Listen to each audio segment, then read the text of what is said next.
Did you know that there's a big Statue of Liberty in Paris?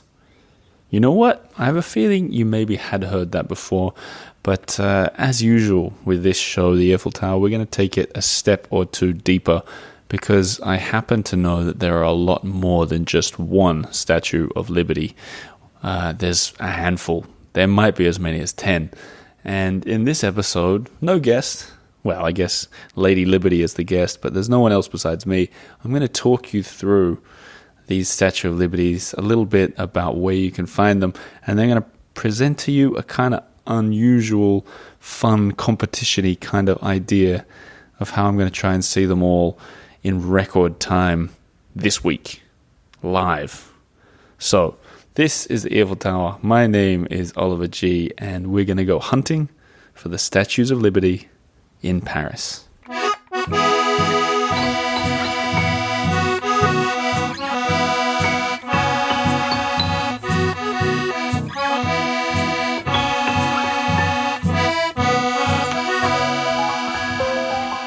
Now, why focus on the Statues of Liberty in Paris this week? Well, there's a couple reasons. Firstly, I know it's the 4th of July. I know there are a lot of American listeners to this show, and I'm also conscious of the fact that there are a lot of people who aren't American who listen, but I still think this will be interesting for you guys as well, because finding these statues in Paris is quite fun. It's a bit of a treasure hunt. But back to the Americans for a second. There's two things this week that made this a good fit for an episode.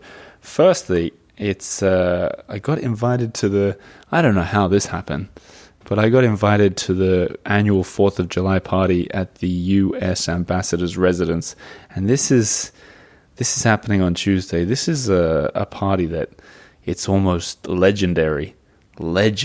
People whisper about it. People say, have you ever been to it? And I got on the invite list, and I'm going to be going on Tuesday, and I thought, well, maybe I'll shine some light on something a little American in Paris in return. Check my social medias after Tuesday for whatever happens at that party. I'll be sharing that.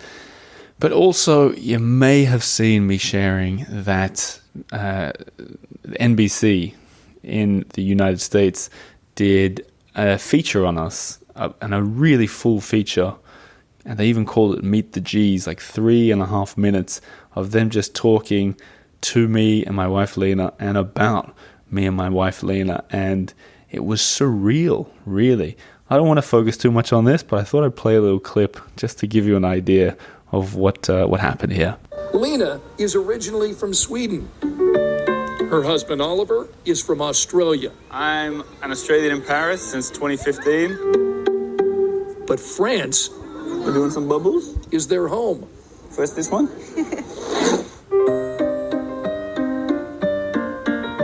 She illustrates children's books. And here is the very first book that we created, Kylie the Crocodile in Paris. The stories are written by her husband. All right, that'll do.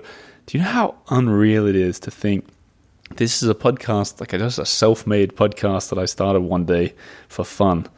And these children books, these are just something that Lena and I started doing during that first lockdown out of boredom. And now they're on American TV. And we're very grateful for that opportunity. I'm sure there are new people listening to this show right now because of that TV spot. So welcome to everybody. And like I said, let me focus on an American thing in Paris for this episode. So first, the facts. I think I'll tell you why I can't tell you exactly how many liberties there are as we go along. But the first fact, the most important, is there are some easy to find famous liberties, and we'll get them out of the way, starting with the main one. If you go to the Pont de Grenelle, which is right by that 15th arrondissement, crossing over into the 16th, you'll find the biggest and the most famous one. We should focus on it a little bit. It's huge. I've got it written here. It's 11.5 meters tall. That's almost 38 feet tall, and it's a replica that was given to the French by the Americans, right? So the famous Statue of Liberty, the one in New York City, that was a gift from the French. This one is the reverse gift. I think it's something like exactly a sixth the size. There's a special figure there. But this is the one that a lot of people would probably recognize. If you've been on one of the river cruises, they often loop around this Liberty, and you can see the Eiffel Tower behind it. You can get a great shot, if you're lucky, of the two of them sort of seeming to be next to each other. I think it's a good opportunity to do a lightning quick guide for people who don't know. Statue of Liberty, designed by French sculptor Frédéric Auguste Bartholdi, and it was constructed by Gustave Eiffel, the man who made the Eiffel Tower. And that big one was gifted to the US by the French in the late 1880s. I've been researching a whole heck of a lot of it. Some familiar names popped up when they were making this original Liberty. Long-time listeners of the show will know that I'm a fan of Viollet-le-Duc, the guy who was involved in making Notre Dame, or at least putting that spire on that burned down a couple of years back. He did a lot of the restoration of places around France, including Carcassonne, one of my favorite towns. So he was also involved in the Liberty that went to the States. So loads of cool facts. And where it was built, we'll get to this in a sec, was in the 17th arrondissement near Parc Monceau. And there's great pictures I'll share this week where you can see them constructing the Statue of Liberty before they deconstructed it and sent it off to the States. More on that in a second. So we've done the first main Liberty. The second of maybe 8 to 10 that are coming is nestled in the sort of western edge of the Luxembourg Gardens, the Jardin du Luxembourg. And it's a pretty sizable one too. There's loads of statues in the park, so this one's kind of hard to find. But it's a good example of one that's quite central, and one that, I think a lot of people, when they see it, are quite surprised. It doesn't seem to fit in the Luxembourg Gardens, but it's out there near that entrance on the western side. I'm going to sort of race through the next couple ones. In the Musée d'Orsay, right when you go in that grand central aisle on the ground floor, there is another Statue of Liberty, quite sizable too. And then at the Arts and Métiers Museum in the 3rd arrondissement, there's at least one that's sort of the centerpiece right on the inside, and there's one that usually stands out the front of the building, but which is currently on loan to the US. Now, I'm not sure if it's been returned yet. I'm going to go and check it this week, but they're the closest two. They're like 100 meters apart from each other, one on the outside of the museum and one on the inside. Now, the next one's tricky. This is one you've almost certainly never heard of. If you go to the 6th arrondissement, there's a huge statue by a French artist called Cesar that was put there in 1985 of a centaur. It's like this huge mechanical-looking centaur. It doesn't really fit in this beautiful part of Paris, but it's quite striking. And if you go and look very closely at the breastplate of this centaur, it looks like it's made of iron. On the breastplate is a Statue of Liberty sticking out. I kind of hesitate to include this one, but the fact that it's by quite a famous artist in Paris, and the fact that it's so kind of cute and hidden, and in such a cool part of town too, in the 6th arrondissement, we'll include it. So there's the most hidden one. A few more. There's a private Liberty. In fact, there's a couple. A private Liberty on Rue du Cirque, like Cirque in the 8th arrondissement.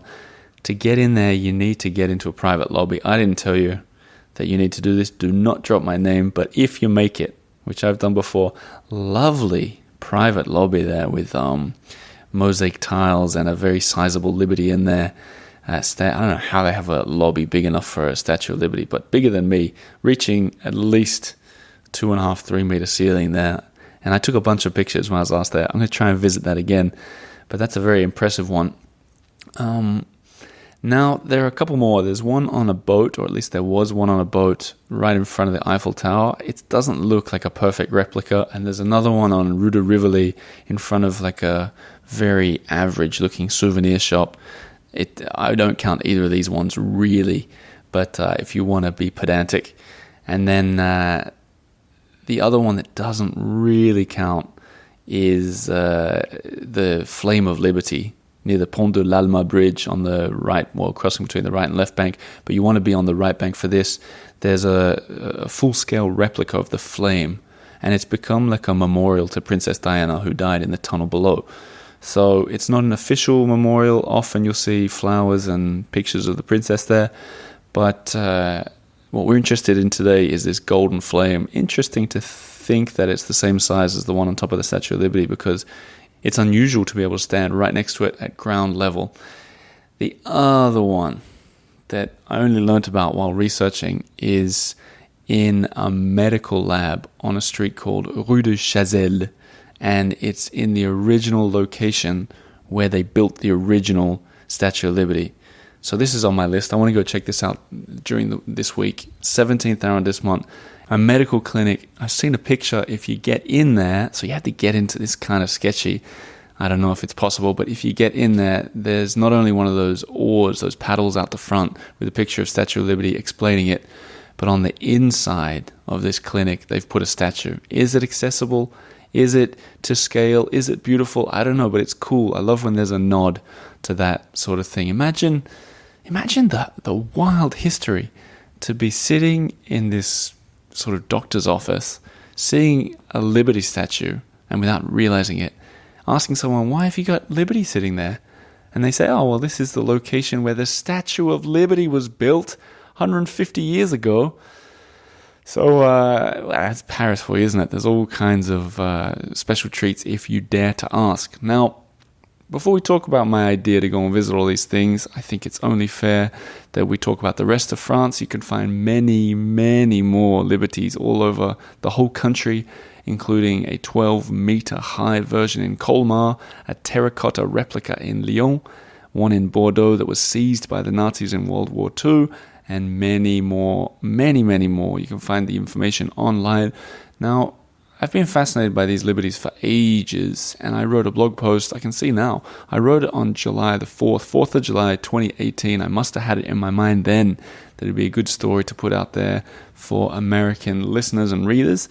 And almost certainly, I think, this is the most popular blog post that I've ever done.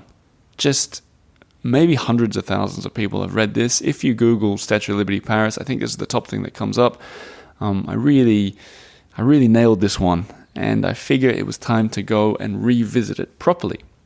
So my idea is, on the 4th of July, the 4th of the 7th, or as the Americans would write it, 7/4, that's going to come back, I'm going to get on a bicycle, press live on my YouTube channel, and I'm going to try and cycle between all of these liberties with a deadline. And that deadline has to do with the date, 7/4. I'm going to try and do it all in 74 minutes.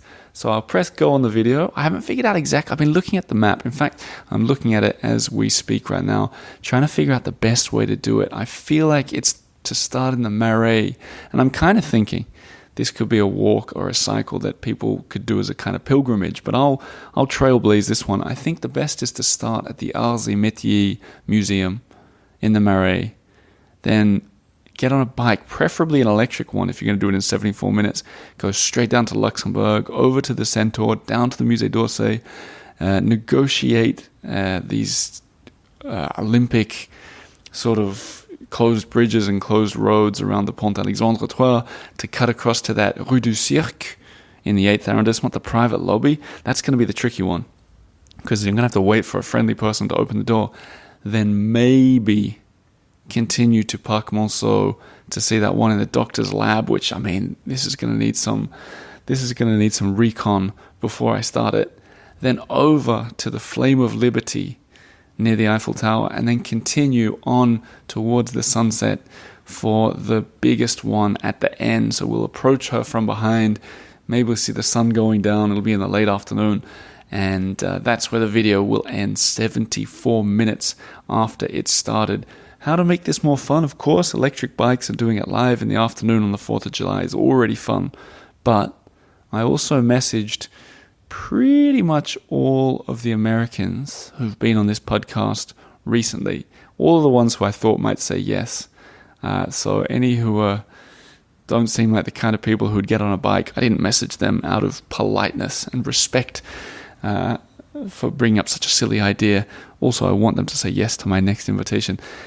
So everyone who seemed like they'd jump on a bike, I messaged and I said, do you want to do this weird idea with me? And the vast majority of them said yes. Now, whether they'll show up or not, I have no idea. That's why I'm not going to say their names now, because I do admit it's a wild idea. But if they do, this is going to be a pretty fun video with a lot of familiar faces. So my idea is to start at 3 p.m. Paris time on the 4th of July in the Marais on an electric bike, and to finish 74 minutes later on the Seine next to the big Statue of Liberty. And I will make it my mission to make that link as easy to find as possible. It'll be in the show notes, it'll be on social media. And then, if we're lucky, all these talented Americans who'll be with me will be taking pictures and videos along the way, sharing them on their own social media. So, throughout the week, I'll be sharing more. I'll be sharing pictures, videos, YouTube, everything, blog post updated. And hopefully, in the future, if we succeed, you can do a similar walk or cycle or taxi trip or scooter ride around Paris, following in our footsteps, and more importantly, finding the statues of liberty that are well hidden across this magnificent city. I'm going to keep it short because I've got some convincing to do for some Americans in Paris. I've got some mapping to do, blog posts to write, and some outfit picking for the 4th of July party. Happy 4th of July to people who that means something to. And as for me, I'm going to thank you for listening to this shorter version of an Earful Tower podcast episode. And I'm going to say merci beaucoup and au revoir. See you on the 4th of July.